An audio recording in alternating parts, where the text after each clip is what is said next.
E aí pessoal, beleza? Esse é o nosso primeiro vídeo da série Lendo Todos os Contos de Mais Sombrio. E o primeiro conto que eu vou conversar com vocês é o Dois Fios da Mãe Talentosos, que é o primeiro conto que tem aqui no livro Mais Sombrio lançado pelo Stephen King nesse ano, o último livro lançado pelo autor até então. Então, direto ao ponto, sem mais delongas, em Dois Fios da Mãe Talentosos, nós vamos acompanhar a história pela perspectiva do Mark Carmody, que é filho de um escritor muito famoso chamado Laird Carmody, que faleceu em 2023. No início da história, a gente descobre que tem uma jornalista, uma escritora, que está procurando o Laird para tentar conseguir uma entrevista com ele, para saber como do nada ele, ali por volta dos 40 e poucos anos, se tornou alguém mundialmente famoso, assim, um escritor de grande relevância. E toda essa história ela vai se desenrolando a partir da perspectiva do Mark, o que é bem interessante porque a gente acaba tendo, né, o ponto de vista subjetivo desse personagem. Conforme a leitura vai se desenvolvendo, a gente descobre que o Laird, ele tinha um grande amigo chamado David Butch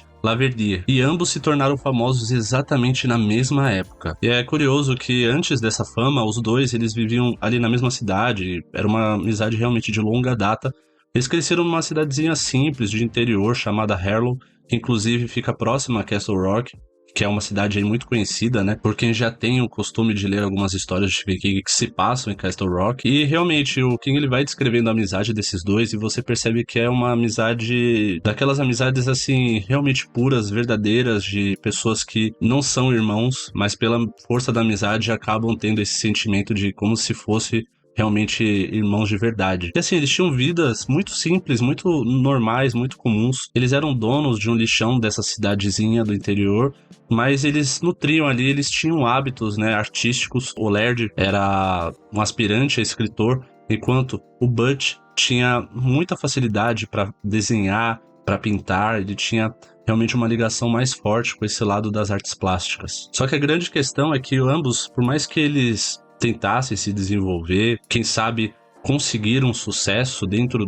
dessa área artística, eles nunca conseguiram um grande êxito. Em determinado ponto da história a gente descobre que o Laird e o Butch foram para uma floresta, passaram alguns dias numa cabana para ter ali um tempo só entre eles e poder se divertir juntos, caçar. Só que uma coisa muito estranha aconteceu no momento, no período em que eles estavam ali isolados naquela floresta, só os dois naquela cabana. E esse evento misterioso acabou mudando completamente a vida dos dois. E é interessante uma coisa nesse conto, que conforme o King ele vai descrevendo e desenrolando um pouco sobre a vida do Laird Carmody enquanto escritor, e também um homem mais idoso, né? Ele faleceu com uma idade já avançada. A gente percebe, pelo menos é o que eu sinto, né?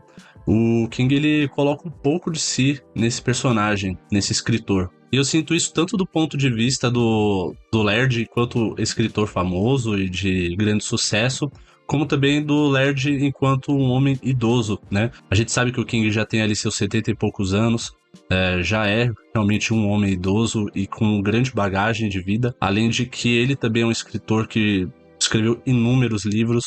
Então eu sinto que quando ele vai descrevendo um pouco o Laird, conforme ele vai abordando essa parte também da vida do Laird, a partir do ponto de vista do filho dele, eu sinto que o King ele faz uma espécie de leitura sobre a sua própria vida nesse conto. E é através do Mark, né, o filho do Laird, que o King ele vai desenrolando e descrevendo todas essas questões que o pai do nosso protagonista acabou vivendo. Narra sobre o momento em que o pai resolveu se aposentar, né, da escrita, sobre como que era receber as cartas, né, de propostas de adaptações para cinema e televisão, e também de como que o pai lidava com toda essa questão da fama. E fica até um pouco mais evidente isso porque ele brinca em um certo momento, o King, né, ele descreve que alguns fãs descobriram o endereço do pai, né, do Mark, o endereço do Laird, e que eles vão até lá, passam ali perto da casa para ver se o Laird tá ali no jardim, está do lado de fora da casa, para ver se eles conseguem conversar com ele, conseguir algum autógrafo.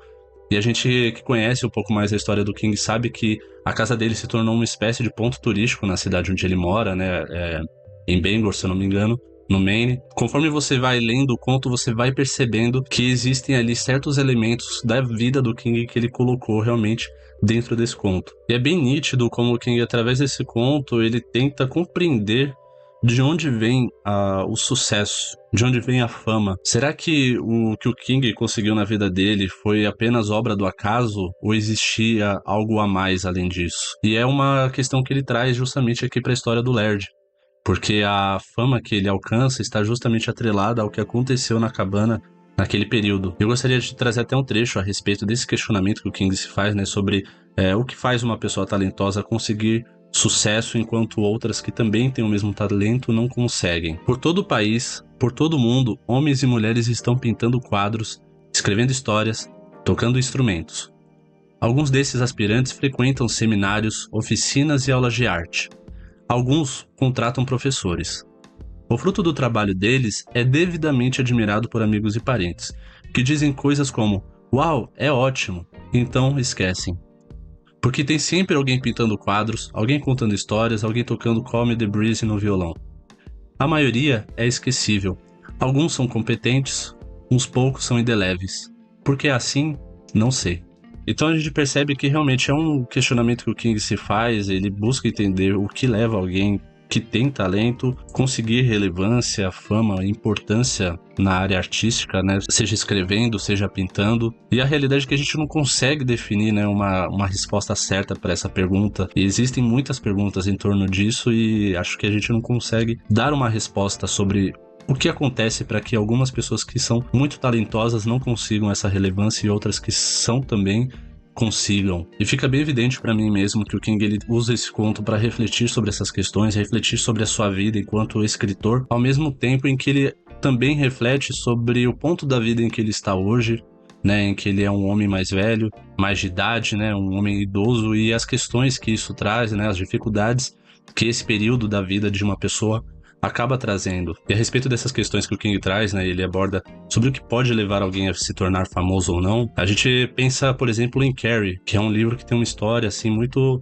maluca, se você parar pra pensar, porque é um livro que o King escreveu e ele achou que não daria frutos, não seria um bom livro e acabou deixando de lado, jogou fora e foi quando a esposa dele acreditou que aquela história poderia sim ser boa e falou pra ele não jogar fora e tentar insistir nessa história e tentar publicar ela. E o que aconteceu foi que Carrie foi lançado, logo em seguida foi adaptado por um dos grandes diretores ali da nova Hollywood, o Brian De Palma, e o filme se tornou um dos clássicos do terror da época, né? E aí a gente fica se perguntando, né, que se deve essa união de fatores, né? Será que ele estava no momento certo, na hora certa, no lugar certo, né, com as pessoas certas, assim? Será que foi tudo obra do acaso ou havia uma espécie de predestinação? É uma história com grande apelo filosófico e eu acredito que o próprio King não tem uma resposta a respeito desses questionamentos que ele traz aqui pra gente. E com isso ele acaba jogando a discussão pra nós. E eu acho que essa que é a maior força desse conto, porque o autor ele nos coloca essa questão, ele nos faz refletir, mas ele não nos dá nenhuma resposta. Eu acho que isso acaba gerando aí uma possibilidade de discussão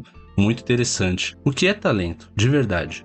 Por que eu seria escolhido quando tantos outros se esforçam tanto e dariam qualquer coisa para sê-lo?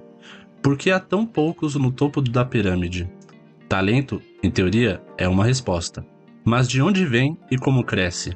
E aliado a tudo isso, né, como eu falei, o King ele também faz uma abordagem a respeito da velhice, a respeito da morte. E é um tema que eu sinto que o King vem trabalhando cada vez mais nas histórias dele. Inclusive, no último livro lançado antes de Mais Sombrio, o Holly, é um dos temas que eu considero ali centrais dessa trama, né, a questão da velhice e também, né, dessa relação que as pessoas têm com a morte. Mas é lógico que lá em Holly ele traz esses temas sob uma perspectiva muito mais sombria, muito mais macabra, mas isso não deixa de ser também uma maneira, né, dele abordar esses assuntos. Holly, inclusive, é um livro que tem vários vídeos aqui no canal, vocês podem conferir. Tem resenha, tem guia de leitura, também tem um vídeo em que eu mostro a edição original, né, a primeira edição que saiu lá nos Estados Unidos. Todos esses vídeos eu vou deixar na descrição e também no comentário fixado para vocês poderem conferir. Enfim, pessoal, é um conto que me surpreendeu bastante. Eu ainda vou ler, né, os próximos contos que tem nesse livro, esse foi só o primeiro que eu li. Não sei se estará entre os melhores, mas é uma história realmente muito interessante, principalmente para quem tem uma certa familiaridade